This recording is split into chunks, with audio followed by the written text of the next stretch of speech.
Hi guys! Ako nga pala si Violet. Bagong OFW dito sa bansang Croatia. Pero galing na ako sa Qatar guys. For this video guys, gusto ko lang ipakita sa inyo yung magiging workplace ko. Yung exact workplace. Isa siyang hotel guys. Ang pangalan niya is Punta Hotel.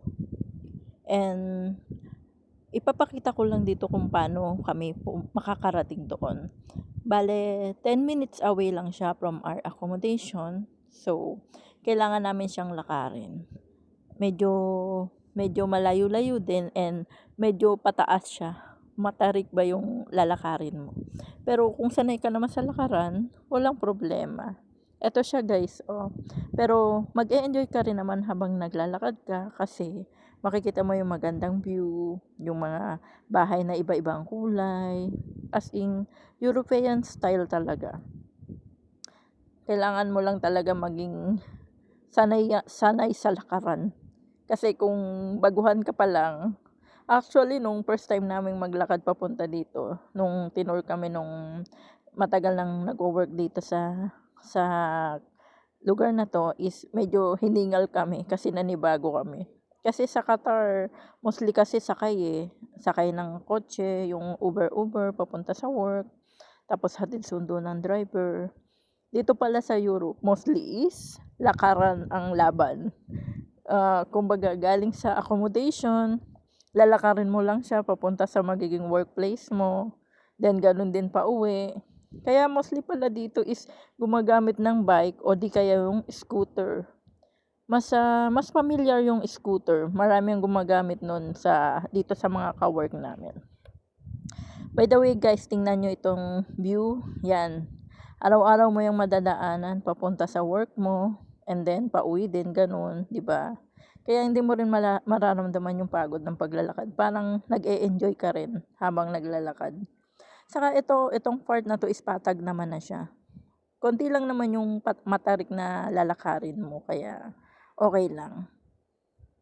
O tingnan niyo, ang daming magagandang lugar. Actually, pag summer daw, ang daming tao diyan. Punong-puno daw ng mga turista. Nag-i-start na nga siya magsidatingan. Kaya next week mag-start na rin kami ng work sa hotel. Ayan siya, oh. Punong-puno yan ng mga turista. Oh, tingnan nyo, ang ganda ng view. As in, super nakaka-enjoy. Kung nasa Qatar ka, parang ano lang siya yung sa The Pearl, yung style daw ng mga bahay. Ayan o, daming ibon. Ang ganda, ang ganda. Ang ganda talaga ng view. Kaya mag-e-enjoy ka talaga sa paglalakad. Kahit nakakapagod daw yung work, pero sa tingin ko naman, wala namang trabahong hindi nakakapagod. Saka ginusto mo makapunta dito, 'di ba? So, be prepared lang. O, tingnan nyo, ang ganda-ganda ng view. Ang ganda ng bulaklak, grabe. Gustong-gusto ko talaga yung mga bulaklak dito. Ang ganda ng color niya. Tapos yung sky, ang ganda ng kulay. Blue siya. Yung dagat, sobrang ganda. As in, para bang makita mo pa lang yung lugar, yung paligid is nakaka-relax na. Nakaka-enjoy as in. Kapag nature lover ka talaga, mag-e-enjoy ka.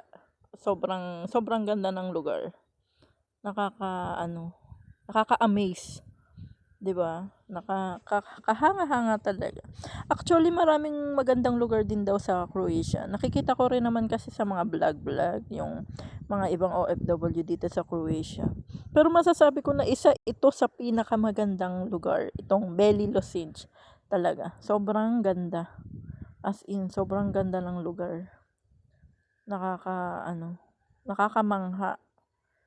Imagine, natural siya pero nakakamangha talaga. Ang galing. Ang galing talaga ni Lord. Grabe. Ang ganda ng lugar. Ang ganda ng paligid. Ayan. By the way guys, pwede ka palang pumunta dyan sa sa may bandang baba. Pwede ka daw dun mag-picnic, sabi nung matagal nang nag-work dito. Dyan sa may bandang part na yan. Sa may baba. Ito guys, papunta na to sa hotel, yung magiging workplace namin. Yan, diretso mo lang siya dyan. Mababasa mo diyan yung Punta Hotel. Yun yung magiging workplace namin. Ayan, ayan. Yan. Yan yung view na yan, yung hotel na yan. Ayan, diyan kami magwo-work. Bale, next week, uumpisa na kami ng onboarding, then police, and then work na. Yun. Ayan, tingnan nyo yung view, guys. By the way, guys, kaya nga pala ako papunta dito sa hotel is para mag-lunch. Free meals kasi dito, guys. Breakfast, lunch, saka dinner. So, nasa yun na kung gusto mong kumain dito sa hotel. Kailangan mo lang talaga maglakad. 10 minutes papunta and then 10 minutes pa uwi. Yan lang, guys. Thanks for watching. Ciao!